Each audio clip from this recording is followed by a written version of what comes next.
324 centimeters in feet? First of all, we need to know the value of 1 centimeter in feet. It's always 1 centimeter equals 0.03280839895 feet.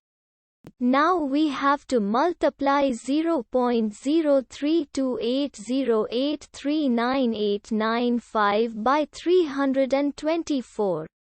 Therefore, 324 centimeters times 0.03280839895 feet equals 10.6299212598 feet.